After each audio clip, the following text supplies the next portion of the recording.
Today, this brand and the Memorial Church of Harvard is more than brand promotion. Today, this brand represents a question which perfectly refers to the challenge Christoph just made to German startups. It's the question of how can 3 kids from a German campus with no budget and no experience build an international watch brand in less than a year by disrupting the dogmas of the traditional watch industry. More important, what can you learn from that? To answer that, we have to start from the beginning, and this is actually the first time we're telling our story publicly. When we started in the middle of 2014, we thought we had the perfect product for our generation, so-called Generation Y.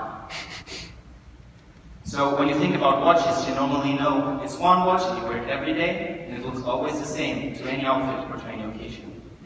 But we believe that's not how kind of our generation thinks. We're used to more flexibility.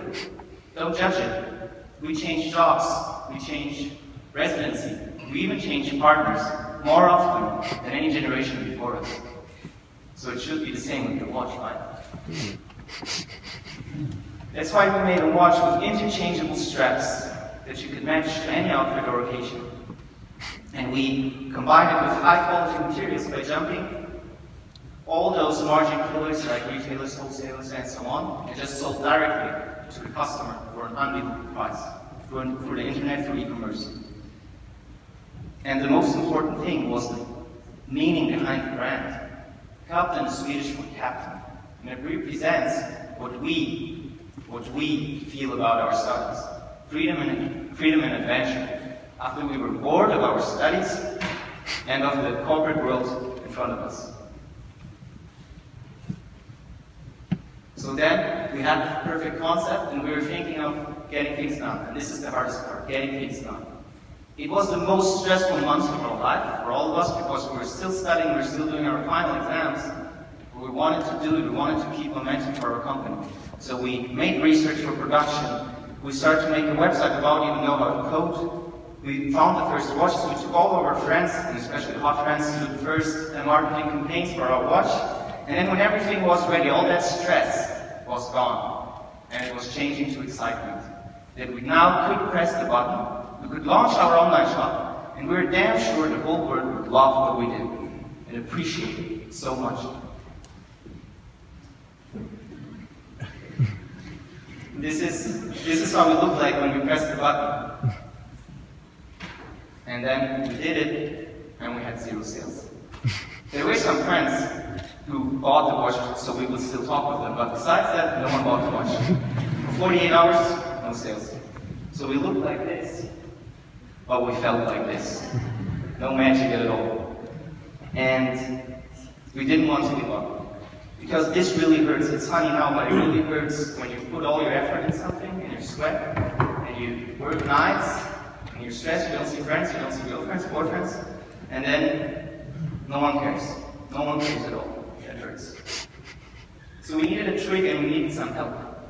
And we got help from a big digital company, which was actually founded by a student here at Harvard. You maybe know it. It's called Facebook. What Facebook offers is doing advertising, and you could do it in the TV or in a newspaper. It's just way more cost-effective, as you can target your ad directly to a target group you really think will be interested about it. So we took the last hundreds of euros we had left and put it in one ad we put on Facebook. And this is how it looks like. These are the packages we're sending out to customers, but the funny thing is they were all empty. But what the text of her ad was saying is, "Oh my God, you guys are awesome. In only 2 days, we're nearly sold out. We never thought you would love our watches so much. Thank you." And within 4 days, our watches were sold out. We felt awful again. We felt like we had our mojo back. We basically felt like this guy. It was magic. And we used the momentum of sold out, because as it was sold out, even more people wanted to have it.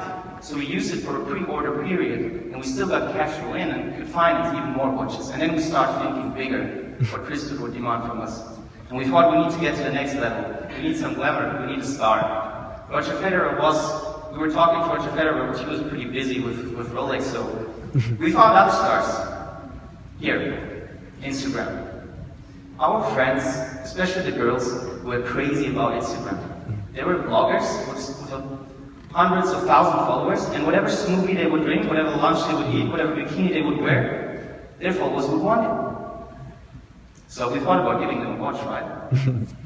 And we found out which are best fitting to our brand, and we sent them about 1,000 emails saying how much they should love our story, how much they should love our product. And some of them actually started to post our product. And this is how it looked like. They all had the different characters. Some big bloggers are fashionable. Our watch was fashionable. Some big bloggers are artful. Our watch was artful. And some are just very authentic. And we got the authenticity for our watch. And those bloggers were our first followers. And we learned one thing. First followers make the trend. And when they posted, their followers bought our watches. And they posted it as well. And we had a trend. We had a trend going through Germany. Today, more than 10,000 of these pictures by user were generated in less than a year. Have we been an international brand yet? No, we're only national. And the problem about Instagram was, as good as it was, it's not scalable because it's human communication, it's emailing, and it got so competitive that so many brands started to do the same. So we needed to find a new solution, a solution where we could have putting budget in and getting more outcome out of sales to finance our growth and to produce more watches, to let the world know what we do.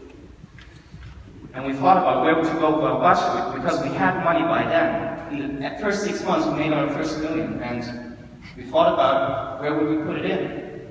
We thought about the classical way, how the normal watch industry would do it, newspapers, TV, and so on, maybe even Roger Federer. But that's not our style anymore. So we kept on going where we were before, with the big digital American companies. And we figured out how could we find a way where we put less in than we get out. And when you talk to our employees, this is the internal slide we show them. It looks complicated in the first place, but there's a simple principle behind it. We call it reach and repeat. If you look in the upper half, it's about the branding. So you know from the live when you will see a nice ad and you'll get interested and you want to know about it, you'll click on it in the internet and you'll get it on the website. And this ad has to be very creative. So this is about reaching people, getting their interest. And now comes the important part, the bigger picture. With Facebook, Google, and those other social media channels, it's different than with TV and newspapers. Because the better your ad is, the more creative it is, the more relevant it is, the cheaper will be your price of advertising, and the more people it will reach, because that's how their algorithms work. So what you can do as little kids like us, you can outbeat those huge corporations with their millions of marketing budgets and agencies, as long as your ad is authentic and not so professional, because that's not what you want to see on your Facebook timeline. Facebook wants only to have ads on this timeline, which still look a little bit social, right? So this is the third part, and this first part. And the second part is, as soon as you're on our website, Google and Facebook give us the chance to repeatedly show you new of our ads. This is the price you pay for using those services. You will see those ads on YouTube, you will see them on Google, and we remind you so you can consider, you can compare, you can why. And when you do, we have word of mouth and we have a lot of new information about our customers.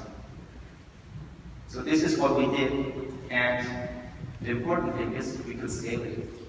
We found a way with new experts and employees in our team, we found a way to put less in than we got out. And we could make it in Germany, and then we scaled it, we scaled it, we scaled it to any country in Europe.